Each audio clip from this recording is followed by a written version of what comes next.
Meu nome é Paula e estamos em mais um papo no canal Preta Conservadora.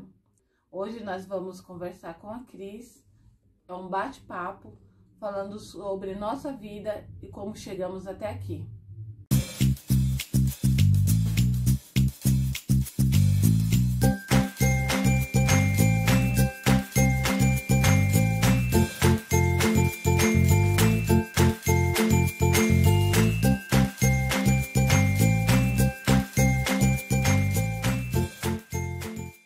Boa noite, Cris. Boa noite, eu sou a Cristiane Jarcem, nasci em Ponta Porã, uma cidadezinha fronteira com o Paraguai, no Mato Grosso do Sul.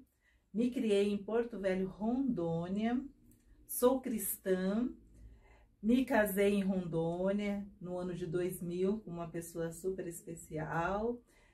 Tive um filho maravilhoso e eu sou uma profissional do direito. Então vamos lá, Cris. Cris, fala para mim um pouquinho como foi chegar até aqui, né? Você é profissional de direito, uma pessoa conservadora, vamos dizer assim, como muitos gostam de falar, né? Negra, mulher, como foi chegar até aqui? Quem foram seus pais? Como foi sua infância? Então, eu sou filha do Luiz Manuel do Nascimento e Alzemira. Eles são negros também e minha infância não foi fácil. É muito difícil viver no país Brasil sendo negro e sendo pobre. E isso foi a minha realidade. Não foi fácil, mas também nós fomos felizes. Fomos muito felizes em família. Eu sou a segunda filha. A primeira faleceu em agosto de 2021. Depois sou eu e tenho mais 3 irmãos. Então, ao todo, nós somos em 5, agora 4. E cresci em Porto Velho. Meu pai tinha um sítio. Sou fruto de escola pública. E na época em que eu estudava era bem complicado, porque não tinha cotas, não tinha, a gente não ouvia as professoras falarem, cuide dela, pega na mão dela, não. Então as pessoas ali eram bem assim, discriminatórias, né? Eles faziam a discriminação e isso era muito difícil pra gente, mas uma coisa ficou bem latente no meu coração, na minha mente, quando minha mãe falava assim, olha, se não querem pegar na sua mão, não tem problema, você é melhor do que eles, ignoram. E sempre foi assim, então a gente não tinha esse negócio de ficar sofrendo, chorando, não. A gente sempre falava, quem não queria pegar na mão da gente, a gente falava, nós somos melhores. E a gente ignorava isso e ia trabalhando, ia estudando, ia labutando. Nós crescemos assim. Então minha mãe foi muito sábia em falar isso pra gente, que isso criou uma crosta, né? A gente não ficava sofrendo com o ato de discriminação, não. A gente sempre tinha um outro degrau a subir, a conquistar. E isso era a nossa realidade. Então, depois fui crescendo, na época da minha adolescência foi também bem complicado, porque a gente não tinha muita condição financeira, mas eu lembro muito claro na nossa casa, a minha mãe e meu pai dizendo, vocês são melhores, vocês são mais que eles te discriminaram? Tá, deixa pra lá, vamos lutar, vamos ter um objetivo. E isso fez com que eu crescesse, que eu ficasse forte e hoje eu sou a mulher que sou. Eu e a Cris, nós tivemos uma conversa muito longa semana passada e eu fico apaixonada, né, pelas histórias. Eu até contei a minha história, né, falei que hoje eu ia compartilhar um pouco. Eu vim de uma família, assim, muito pobre, muito pobre. A gente vivia em situação de miséria mesmo. Eu lembro, nós fomos morar na Coab, nós fomos morar na Coab, eram eu e mais 2 irmãos. A minha mãe teve um segundo casamento e aí vieram mais 3 filhos. Nós não tínhamos realmente muitas vezes o que comer. A minha mãe, assim, foi uma pessoa que batalhou muito, né? Ela saía, ela estava grávida, eu lembro, eu tinha uns 6, 7 anos, ela estava grávida do meu irmão, que é uma pessoa, assim, muito inteligente, um homem muito sábio.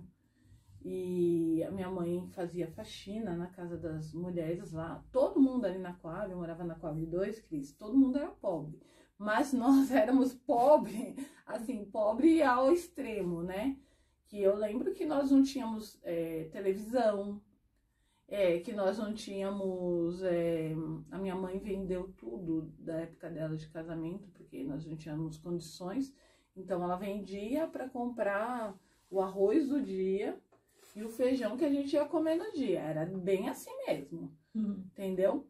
E nós íamos pra escola, minha mãe, ela sempre foi uma mulher que falava assim, vocês vão estudar. E aí à noite, eu lembro que chegava no período da noite, a gente escrevia a cópia lá, né? Ah, não tá bom. Ela arrancava a folha, fazia a gente melhorar a letra, a gente escrever novamente. E ela foi uma pessoa que sempre quis que nós estudássemos. Discriminação, imagina. Ali era todo mundo pobre na Coab. Sério, gente, era todo mundo pobre. Mas nós éramos tão pobres que a minha mãe pegava aqueles tijolos furados e ela colocava na varanda. Ela fazia 2 bloquinhos assim de tijolos, colocava a grelha do fogão em cima, esquentava a comida ali pra gente. Fazia um angu doce. Eu vivi de angu. Angu doce, angu salgado. Angu doce, angu salgado. Hoje você gosta de angu? Eu gosto de polenta, assim. A minha sogra faz um angu maravilhoso. Então, assim, nós vivíamos assim. E nós não tínhamos condições de comprar material.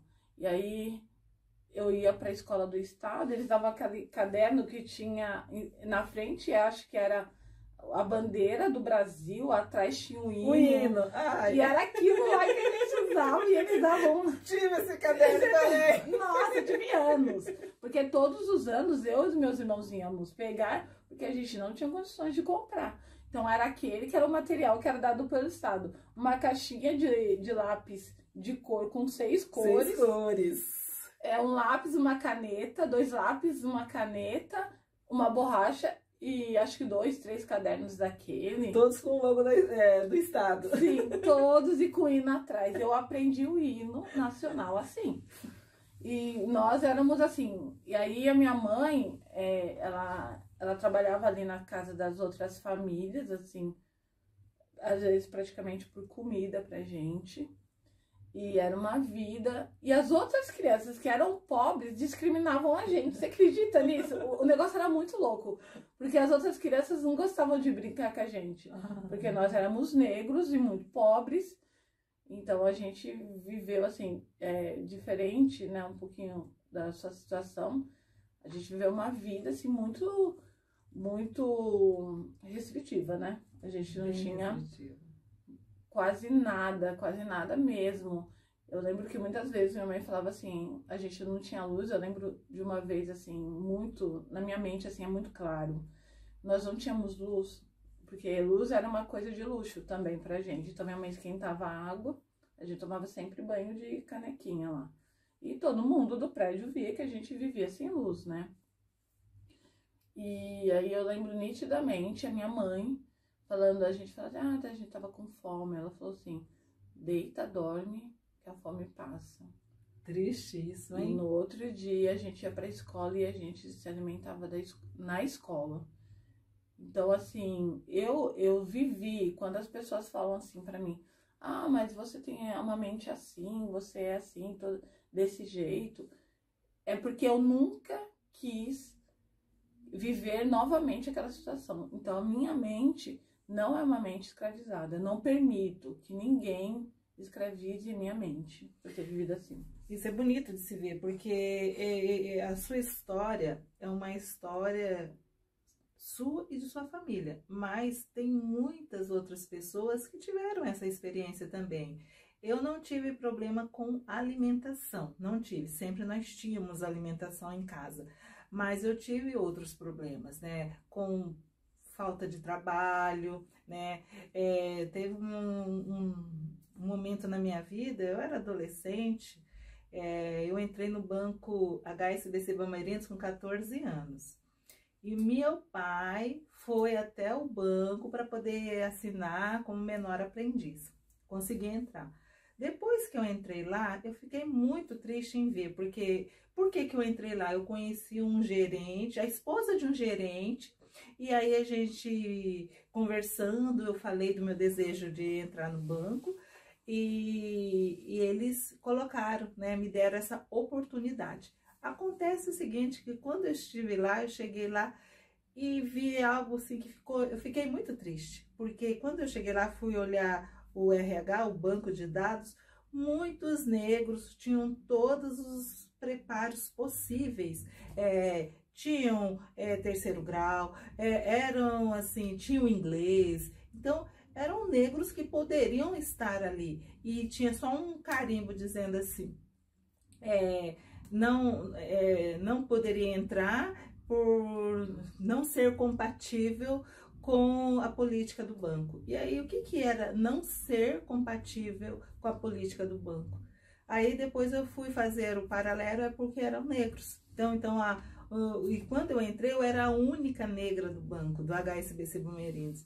Então, é algo que a gente fica bem triste, porque é algo como se o negro não tivesse vida, não tivesse competência, não tivesse condições de exercer um grau de chefia, não tivesse condições de trabalhar em um lugar público, num lugar onde há vários brancos trabalhando. E isso traz muita tristeza mesmo, porque as contas básicas vencem para todo mundo, quer seja negro, quer seja branco. Comida todos precisam, quer seja negro, quer seja branco. Por que o branco tem preferência em relação ao negro? Isso a gente não admite. Com certeza não. É a nossa luta de mostrar que o branco também pode estar num lugar, assim como o negro também. E ao contrário, é verdadeiro. O negro pode estar onde está o branco, não tem problema isso. Isso é algo que todos nós somos iguais perante a lei. Isso é muito claro na nossa Constituição. Por que essa discriminação? Então a gente não aceita, e hoje às vezes a gente diz para muitas crianças, muitos adolescentes, que eles têm o dever de ter um foco, avançar, correr atrás do seu objetivo, porque nós não precisamos servir, nós precisamos trabalhar, nós precisamos mostrar que nós podemos desempenhar um papel fundamental na sociedade. Então é essa cabeça, é essa consciência que a gente quer de todos que estão assistindo este vídeo. Que você tenha um alvo, que você tenha uma meta, que você lute para alcançar essa meta, e que você não desista no primeiro não. Você tem que ter uma cabeça aberta, você tem que ter consciência de que o que um homem faz, o outro também pode fazer. Isso é claro. E aquele que te humilha, aquele que te faz sentir pequeno, ele é menor que você. Isso nós temos que ter bem claro na nossa cabeça. E assim, e aí voltando para esse caso, eu lembro que as meninas, né, elas tinham Barbie. Eu sempre gostei, eu falo que eu era um menino. Por quê? Porque eu não tinha Barbie, e aí elas falavam assim, não tinha bonecas, né? Minha mãe não tinha condições de dar. Então, aí elas viravam e falavam assim, você não tem boneca, então você só pode ser a empregada. Olha, elas eram do mal. Hoje elas são até, assim, minhas colegas, tal, quando eu vou visitar meus irmãos, às vezes vejo, às vezes não. Mas, assim, elas falavam assim, você só pode ser a empregada, você não tem boneca, e na época não existia boneca da nossa cor, então aí elas falavam assim, não tem boneca da sua cor. E elas não deixavam brincar de casinha com elas. Mas eu não abaixava a cabeça. Os meninos que eram da minha época, que conviveram comigo, vão lembrar. Eu jogava futebol de calça lá com os meninos, empinava pipa, rodava peão, né? Peão. com os meninos, bolinha de gude. Ah. A gente fazia as caçapas ali e jogava bolinha de gude. Então, eu não deixava de brincar, não deixava de fazer as coisas que eu gostava por conta do não dos outros. Mas eu era criança, né? Eu não entendia, mas eu era muito forte. Eu fui muito forte naquele momento. E o que mudou a minha vida, Cris, foi o estudo. Sabe? Eu falava assim, eu não vou ter essa vida de privações que minha mãe tem. Né? Ela não tem... Assim, minha mãe era uma mulher inteligente, foi até o 2º grau, onde muitas mulheres da época dela, até que ela fazia faxina na casa dessas mulheres, tinha a 4ª série, Cris. Impressionante. E a minha mãe, da época dela, porque na época dela era até o 4º ano, e depois ela disse que tinha que fazer uma prova para ir para os outros anos. A minha mãe, ela tinha o 2º grau completo. Mas, enfim, né, assim, nós tínhamos essa condição e eu e meus irmãos passamos, os menores passaram menos, porque aí minha mãe passou no concurso público, quando ela fez, eu acho que foi o primeiro concurso que ela passou, que ela fez, e ela passou super bem, foi chamada. E a partir desse momento, a nossa vida começou a melhorar, assim, né? Começou a andar, assim, né? Porque as contas chegavam, eram 6 crianças, então a gente comia demais, então tinha que ter muito arroz e feijão, que era o que mais tinha, e angu. E a minha mãe, assim, começou a dar conta e o companheiro dela também começou a trabalhar e os dois, né, começaram a dar conta da família, né? E a minha mãe sempre foi em cima da gente para estudar. Vocês têm que estudar, vocês têm que estudar. Nunca falou assim, olha, você tem que estudar porque você é negro, porque você é pobre. Não, ela falava, o estudo eu vou dar para vocês, né? O estudo vocês vão ter. Isso vocês vão ter. E eu principalmente fazia questão de ser ótima aluna. Eu era muito briguenta, gente. Eu vivia brigando na rua. Porque eles me chamavam de negra, de macaca, disso, daquilo. Eu sempre fui uma menina muito alta e muito magra. Então eu tinha vários apelidos. Mas aí eu resolvia tudo na pancada no meio da rua. Então quase todos os dias tinha eu ali no flado, no meio da rua, na rodinha, todo mundo briga, briga, briga. E eu tava lá no meio da rua. Parecia mesmo um menino, assim. Mas sabe o que também me livrou de muitas confusões? Que eu procurei o esporte. Eu fui jogar basquete. E isso, Cris, mudou a minha visão, mudou a minha vida. Eu falo pra você, quando eu fui jogar basquete, encontrei outras pessoas. E lá na Coab, 70% eram negros. Então eu encontrei outras meninas negras. E assim, e aí nesse momento, a minha vida... Eu falo assim, a minha vida social começa a mudar. Foi outra direção. Comecei a ter outra cabeça. Então aí você atribui a sua mudança, você foca no esporte nesse momento. Porque o estudo, a minha mãe já me obrigava a gente a estudar, a ter notas boas, ela sempre obrigou. E aí, a partir daí... eu comecei a focar e aí começa a mudar a minha visão do mundo, né? Eu falo que talvez o esporte tenha me salvado de muitas coisas, né? Porque eu comecei a conhecer pessoas não só do meu prédio, mas pessoas dos outros prédios e de pensamentos diferentes. Apesar que na Coab ali a gente tinha uma situação que no começo da Coab, né? Então é meio assim, eu vou ser o dono do pedaço, então tinha muitas mortes. No começo na Coab tinha muitas mortes, tinha muito. Um amigo nosso, daqui a pouco estava morto, o outro, né, tinha que fugir do local, tinha muito isso. Mas, enfim, a gente não se envolvia com essas coisas porque a gente estava no esporte. Então, isso foi uma bênção na minha vida, assim. Graças a Deus, né? Graças a Deus. E, então, eu tinha que dormir cedo, pro outro dia treinar.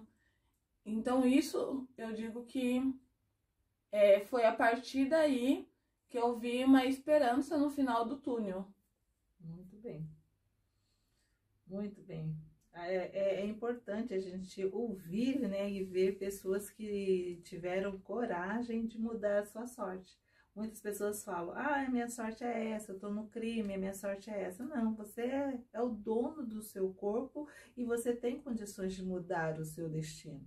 Destino não é aquilo que, esse é o meu destino. Não, a vida, ela é feita de escolhas. Então, se você escolher viver no mundo do crime, você vai ser mais um elemento daquele mundo do crime. Agora, se você escolher viver de uma forma íntegra, coesa, aí você vai ser outra pessoa.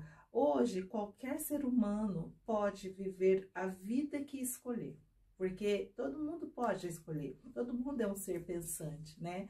E eu sempre prego isso ao meu filho, que ele pode ser o que ele quiser, basta que ele escolha corretamente, né? Porque se você escolher, eu quero ser um médico, você vai ser um médico. Eu quero ser um juiz, você vai ser um juiz.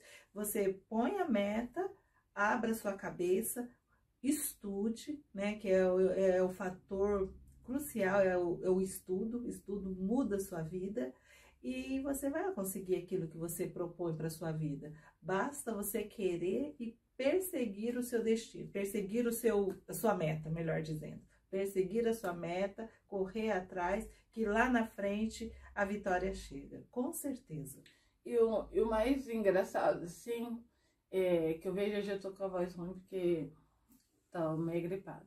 Mas o mais engraçado que eu vejo, assim, a minha mãe colocava eu e meu irmão, né, os dois que eram mais velhos, pra vender. Ela fazia cocada, eu lembrei disso agora, e muitos amigos que verem esse vídeo vai lembrar. Minha mãe sempre foi uma mulher que cozinha divinamente. Ai, gostoso. Então ela fazia uma cocada, ela falava, olha, você vai lá, compra um coco pra mim. Aí eu ralava o coco, ela fazia a cocada, eu saía pra vender a cocada, eu e meu irmão. E assim, a gente aprendeu a dar troco cedo, a vender, a negociar tudo cedo. E aí, empreendedorismo. Sim, com 6, 7 anos, a gente já vendia, minha mãe fazia doce de leite, a gente vendia, fazia coxinha, a gente saía para vender, né?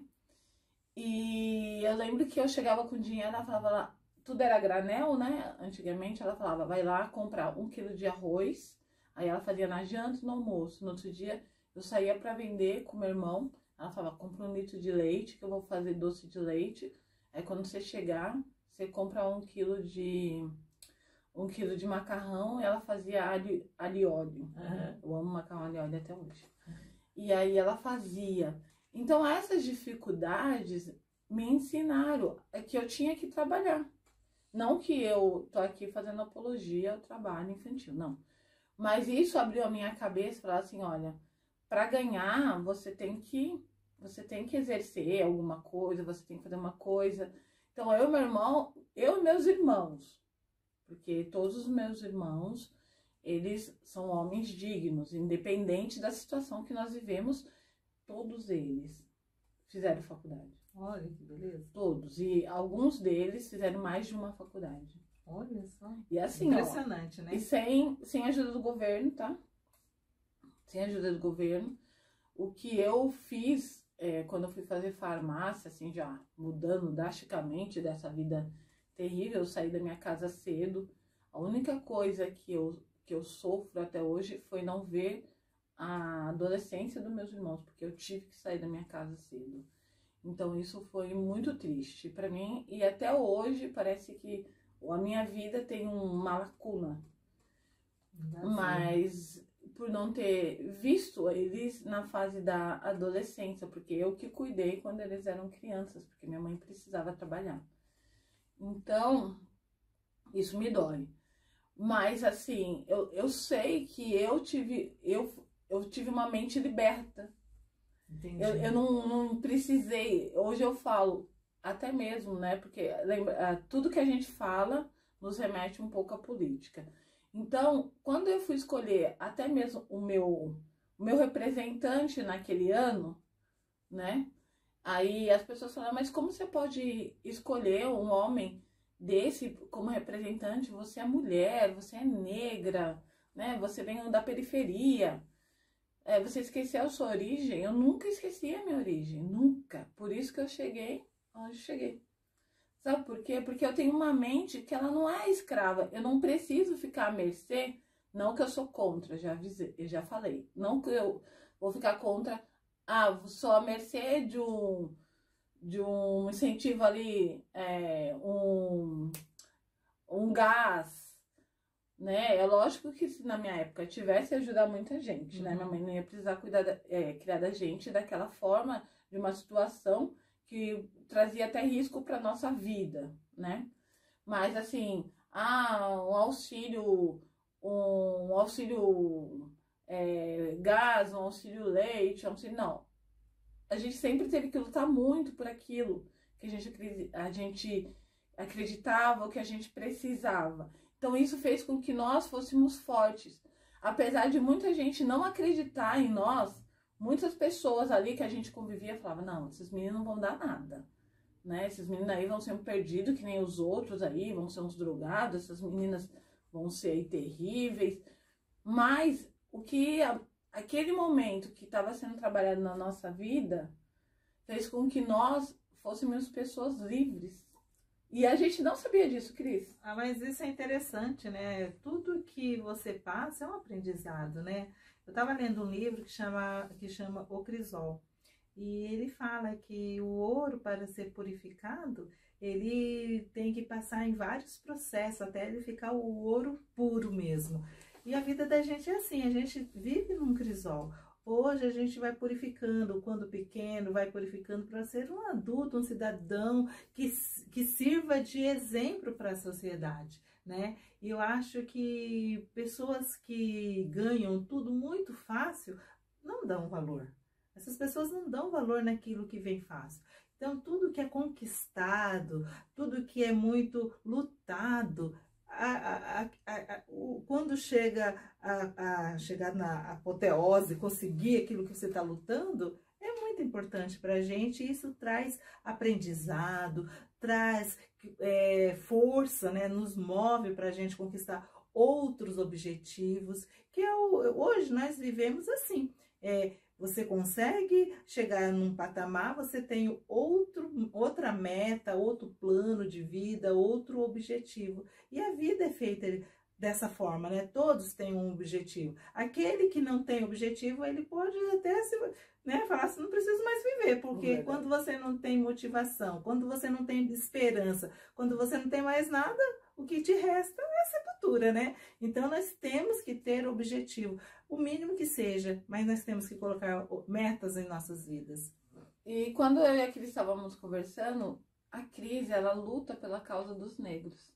E isso me encantou, porque ela luta, mas ela tem a mente, assim, que nem a gente tá falando, uma mente liberta. Né? Ela fala assim, eu sou cristã, porque às vezes tem pessoas que olham a gente e falam assim, ela é cristã, ela não é a favor do aborto, ela não é a favor da liberação de drogas, ela não... imagina, então essa pessoa não serve para viver na coletividade. Mas a nossa história mostra que nós viemos dali, do chão, né? A gente brinca, chão de fábrica. Nós viemos de lá, gente. Nós passamos privações, nós passamos humilhações, fomos, que nem aquele chegou lá, viu que...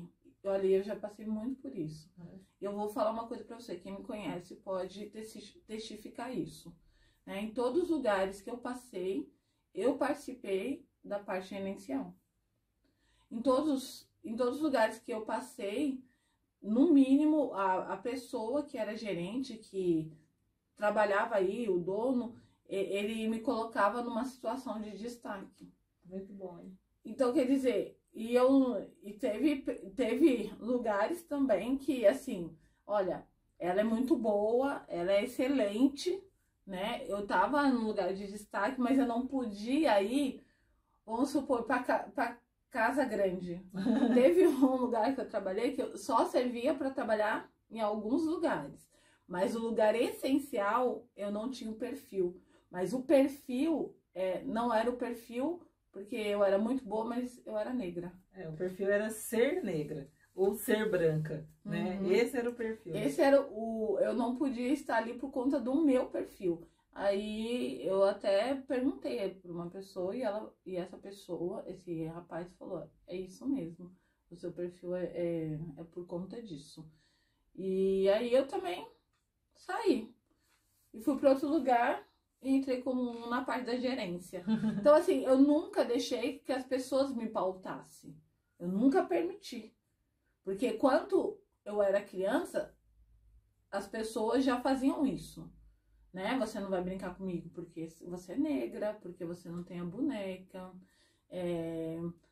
A únicos lugares que eles não podiam me tirar era dos times, porque eu era boa no que eu fazia. Então eu era boa naquilo, então eu tinha que fazer parte do time principal. Então por conta disso, né? Por isso que eu falo, o esporte ele me trouxe essa visão de mundo que eu posso ser o que eu quiser. É muito bom a gente ver isso, né? Você falando, eu lembrei de uma experiência muito triste. Como eu já disse, né? Eu entrei no banco como menor aprendiz e saí de lá quando fui me casar. Mas antes disso, eu galguei todos os lugares possíveis ali no banco. Eu saí como gerente também. Saí porque eu pedi para sair, porque eu não conseguia transferência aqui para São José. Meu esposo morava aqui e eu em Rondônia. Mas uma vez eu tive uma reunião. A matriz do banco era em Curitiba. Eu tive uma reunião.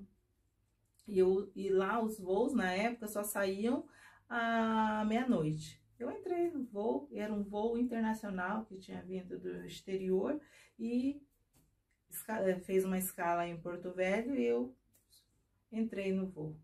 Aí quando eu entrei, aquele voo super grande, com duas classes, a classe executiva e a classe econômica, né? E eu tinha uma passagem na classe econômica. Aí eu sentei perto de um gringo que falava inglês ou outra língua que eu não entendia naquela época. Aí ele chamou a comissária do voo e falou que não queria viajar ao meu lado. Mas eu não entendi, porque ele falou na língua dele e eu não entendi. Só sei que a comissária foi até acho que é o piloto, falou da situação. Aí ele tinha pedido para ser trocado para viajar, continuar a viagem em outra poltrona, não ao lado da minha. Aí não entendi nada. Fiquei quieta lá, tal, rindo para todo mundo, tal, achando que estava tudo certo. Tava tudo ótimo. Tava tudo ótimo, tudo lindo, mas no entanto não estava. E eu não estava entendendo. É por isso que é bom a gente ter conhecimento, né? Quem tem conhecimento, ó, se eu soubesse, eu acredito que era o alemão que ele estava falando, que o voo estava vindo da Alemanha. Aí só sei que de repente o piloto falou que ele estaria me tirando da classe econômica, eu iria viajar na classe executiva,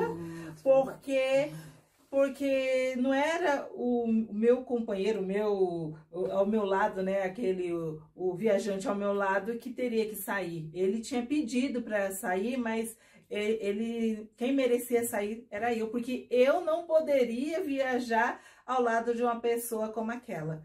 Aí o voo todo bateram palma, né? Todos que estavam no voo bateram palma, né? E eu fiquei bem feliz, mas até ali eu não entendi. Eu fui para outra classe, uma classe muito mais chique e tal, gostei, viajei até Curitiba nessa classe. Só que quando eu estava saindo, a comissária me chamou e pediu desculpas, e daí que ela me contou que realmente tinha acontecido, que o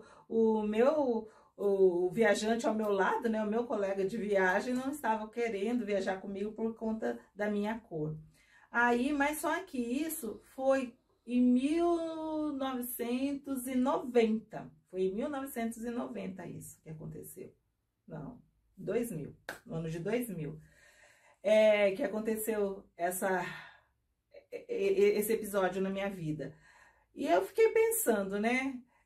Quando você não consegue fazer alguma coisa para você se defender, sempre tem alguém que te defende, né? E assim, eu já penso também dessa forma, porque existem leis.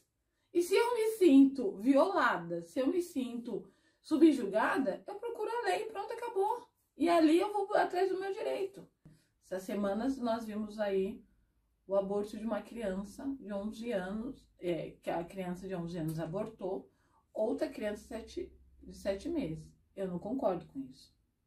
Porque a palavra de Deus, ela me fala sobre isso. Ela me fala que quem tira, quem dá vida é Deus.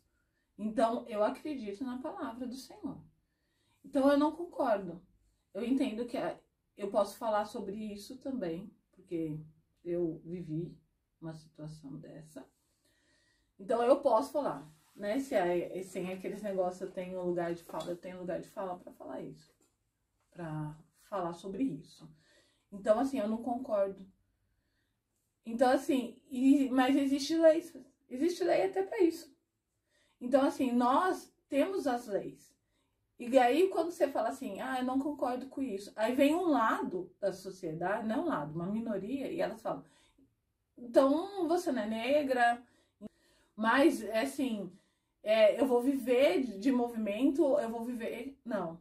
Que nem tem a Cris aqui, que ela defende o direito dos negros, ela é muito engajada na causa do negro, mas ela é uma pessoa que tem um pensamento conservador. E mesmo assim ela defende. Então nós podemos ter essa liberdade. A gente não precisa viver dentro de uma coletividade aonde essas pessoas, se você não pensar, sair um pouco daquilo que elas não acreditam, você já não serve mais.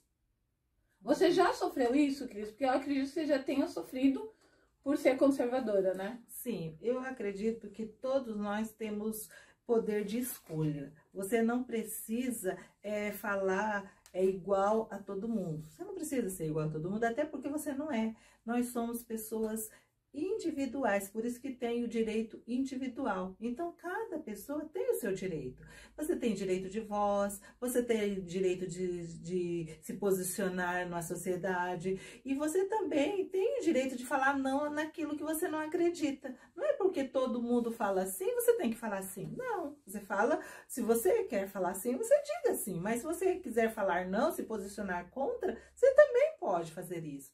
Então, a lei está aí para poder positivar tudo os direitos e deveres de cada um cidadão do Brasil, né? Então, tem leis em todo o mundo, mas nós estamos especificando a lei brasileira. Então, a gente tem poder de voz, a mulher tem, o negro tem, o índio tem, a criança antes de nascer, na concepção, ela tem os seus direitos também. Então, todo mundo tem direito e tem a obrigação. Todo mundo tem. Então, isso é muito importante. Nosso país é um país laico, um país que abrange todas as religiões.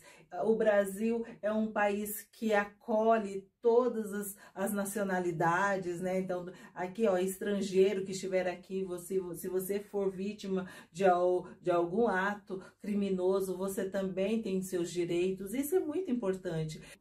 E assim, nós devemos se respeitar porque somos seres humanos. E não porque um é negro e outro é branco. Nós precisamos buscar os nossos direitos porque somos seres humanos, não porque um é negro e outro é branco. Porque o Senhor fez cada um do jeito que é e Ele ama cada um do jeito que a pessoa é. Então, você não precisa ser uma vítima sempre, né? Nós temos as nossas dificuldades, mas você não precisa ficar se vitimizando, né? Isso. Você pode ter os seus direitos, você pode correr atrás dos seus direitos sem ficar nesse vitimismo. Porque a gente estava conversando, a Cris vai trazer pra gente um bate-papo sobre as cotas, né?